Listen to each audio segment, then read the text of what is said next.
Welcome to join Indian air force classes friends. स्वागत है इस वीडियो में। आज मैं इंग्लिश का पार्ट 2 लेकर आया हूं। इसमें सभी मोस्ट इंपोर्टेंट फार्मूला हैं जो ल्यूसेंट किताब से लिए गए हैं। यदि आपने ल्यूसेंट किताब नहीं पढ़ी है तो आप इन वीडियो को जरूर देखिएगा। यदि पढ़ लिया तो आप भी तब भी देखिएगा, क्योंकि आपका रिवीजन हो जाएगा। ठीक है फ्रेंड्स, वही मैंने रूल्स लिए हैं जो आपके एग्ज़ाम में क्वेश्चन बनने के लिए महत्वपूर्ण है। ठीक है फ्रेंड्स, तो बने रहिए, वीडियो को अंत तक जरूर देखिएगा और नए हो तो चैनल को जरूर सब्सक्राइब करिएगा। ठीक है, चलिए आज का क्वेश्चन है आपका। रूल है पहला, ईच का प्रयोग सेंटेंस के सब्जेक्ट के रूप में होने पर इसके साथ सिंगुलर वर्ब का प्रयोग होता है। ठीक है, क्या है?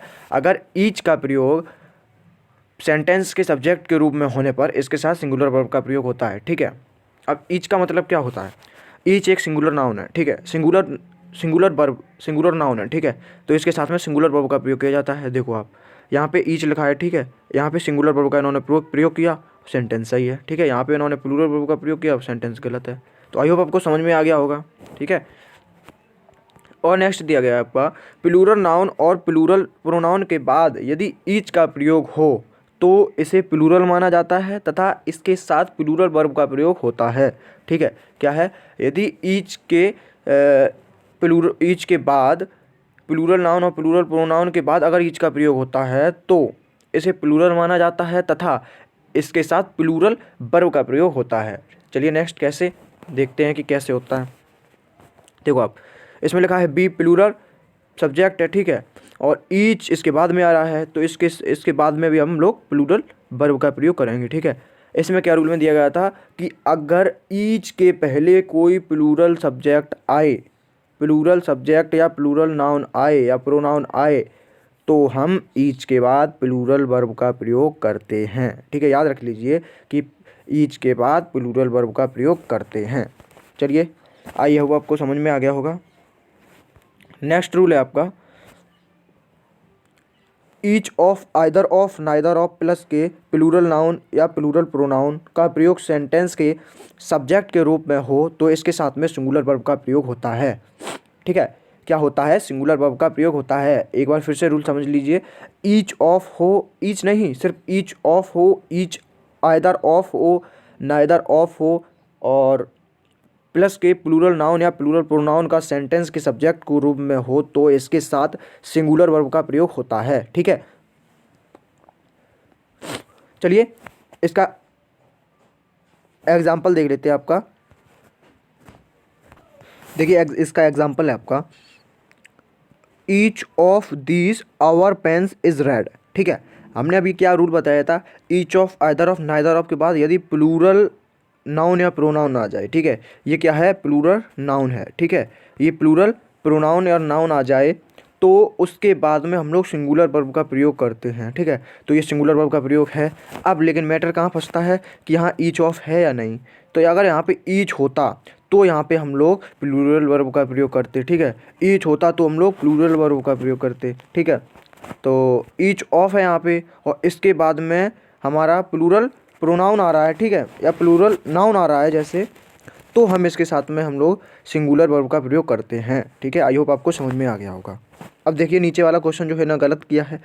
ईच ऑफ है। ठीक है, इसके बाद में प्लूरल नाउन या प्रोनाउन दिया गया है। ठीक है, और इसमें दिया गया है आर दे दिया गया है। ठीक है, ये क्या है? आपका प्लूरल वर्ब है। लेकिन यहाँ पे मैंने रूल में ये कुछ नहीं बताया आपको, तो यहाँ पे बताया है सिंगुलर वर्ब का प्रयोग करना है, तो यहाँ पे सिंगुलर वर्ब होगा, इसलिए यहाँ पे ये गलत किया गया है। ठीक है, चलिए नेक्स्ट है आपका, each of those two boys is gentle. ठीक है, each of those two boys is gentle, first option है। अब हम लोग को बताना है कि यहाँ पे सही है गलत है। ठीक है, इसे हम लोग ध्यान नहीं दीजिएगा। ठीक है, इसे मत ध्यान दीजिएगा। अब देखो, each of those two boys is gentle. ठीक है, ईच ऑफ दिया गया है, इसके बाद नाउन या प्रोनाउन प्लूरल हो। ठीक है, उसके साथ में हम लोग सिंगुलर वर्ब का प्रयोग करते हैं। बिल्कुल राइट आंसर है आपका ये। ठीक है, आई होप आपको समझ में आ गया होगा। चलिए, रूल नंबर है 15, ईच आ जाए, एवरी आ जाए, अदर आ जाए, नाइदर आ जाए प्लस के सिंगुलर काउंटेबल नाउन का प्रयोग हो तो सेंटेंस के सब्जेक्ट के रूप में हो तो इसके साथ में सिंगुलर वर्ब का प्रयोग होता है। ठीक है, क्या होता है? सिंगुलर वर्ब का प्रयोग होता है। ईच आ जाए, एवरी आ जाए, आइदर आ जाए, नाइदर आ जाए, प्लस के सिंगुलर काउंटेबल नाउन का प्रयोग हो तो सेंटेंस के सब्जेक्ट के रूप में इसके साथ में सिंगुलर वर्ब का प्रयोग होता है। अब देखिए ईच ऑफ आ गया, ईच ऑफ नहीं ईच आया, ईच के बाद में हम लोगों को सिंगुलर काउंटेबल नाउन आ गया, ठीक है। तो इसके साथ में सिंगुलर वर्ब का इन्होंने प्रयोग किया, बिल्कुल राइट है, ठीक है। सिंगुलर वर्ब का प्रयोग किया, ये देखो आप सिंगुलर वर्ब का प्रयोग किया, ठीक है। चलिए नेक्स्ट है आपका आइदर पेन राइट्स बेल, ठीक है। आइदर पेन राइट्स बेल, अब आइदर है आपका, आइदर के बाद इन्होंने सिंगुलर नाउन का प्रयोग किया, उसके बाद आपका सिंगुलर वर्ब का प्रयोग किया, तो ये राइट है ना, ठीक है। चलिए नोट में क्या दिया गया है, नोट में दिया गया है ईच, आइदर तथा नाइदर को डिस्ट्रीब्यूट प्रोनाउन कहा जाता है, ठीक है। ईच, आइदर तथा नाइदर को का प्रयोग नाउन के पहले हो तो ये डिस्ट्रीब्यूट एडजेक्टिव कहलाते हैं, ठीक है।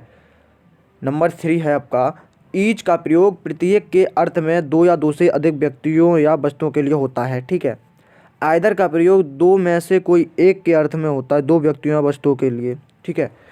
और आपका 5th है नाइदर का प्रयोग दो में से कोई भी नहीं के अर्थ में दो व्यक्तियों या वस्तुओं के लिए होता है, ठीक है। नाइदर का प्रयोग दो में से कोई भी नहीं के अर्थ में दो व्यक्तियों या वस्तुओं के लिए होता है।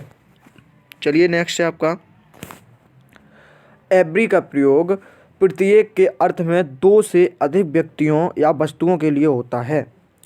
और आपका 7th है ईच तथा एवरी का प्रयोग दो से अधिक व्यक्तियों या वस्तुओं के लिए बिना किसी अंतर का होता है। आई होप आपको समझ में आ गया होगा।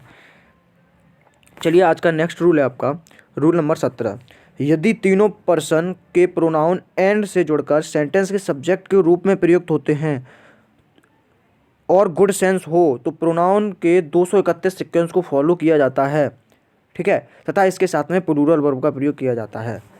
अब 231 बताइए कि सर 231 रूल क्या होता है, तो हम लोग बता दें कि 231 का मतलब होता है सेकंड पर्सन, थर्ड पर्सन और फर्स्ट पर्सन इस सीक्वेंस में रखना है, सेंटेंस आपका बिल्कुल राइट जाएगा, ठीक है। अब यहाँ पे क्या बोल रहा है कि you, he and I R good friend. अभी मैंने क्या बताया था कि अगर गुड सेंस हो, ठीक है, गुड सेंस हो, अच्छा सेंस हो, ठीक है, तो इसमें हम लोग रूल 231 फॉलो करेंगे। अब देखो सेकंड पर्सन में यू आता है, यू रखा, थर्ड पर्सन में ही आता है, ही रखा, फर्स्ट पर्सन में आई आता है, आई रखा, और ये भी याद रखना है कि इसके साथ में प्लूरल वर्ब का प्रयोग किया जाता है, ठीक है, प्लूरल वर्ब का प्रयोग किया जाता है। तो इसका करेक्ट आंसर है, आपको समझ में आ गया है, ये बिल्कुल अच्छी तरीके से समझाया मैंने। चलिए नेक्स्ट है रूल, नेक्स्ट रूल क्या है, यदि दो पर्सन्स के प्रोनाउन एंड से जुड़कर सेंटेंस के सब्जेक्ट के रूप में प्रयुक्त हों तो गुड सेंस में तो इसके साथ में प्लूरल वर्ब का प्रयोग किया जाता है। आप लोगों को बता दूं कि यदि गुड सेंस हो, अब दो प्रोनाउंस एंड से जुड़े हों तो प्लूरल वर्ब का प्रयोग होगा, ये तो आप लोगों को क्लियर है, ठीक है। पर अब सिक्वेंस अब दो, अभी 3 वाला पढ़ा था तो 231 वाला था सिक्वेंस, ठीक है, 231 वाला था, लेकिन अब 2 हैं तो इसमें कौन सा सिक्वेंस होगा।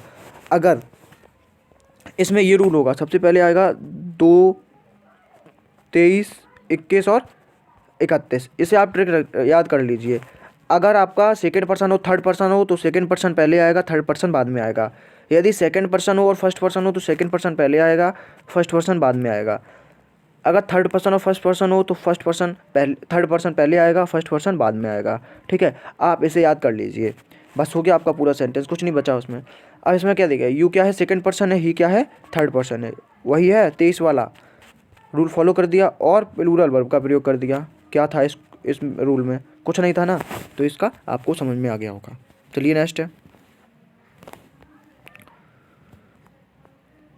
नेक्स्ट रूल है आपका रूल 19, आइदर और नाइदर का प्रयोग सेंटेंस के सब्जेक्ट के रूप में हो तो इसके साथ में सिंगुलर वर्ब का प्रयोग किया जाता है, ठीक है।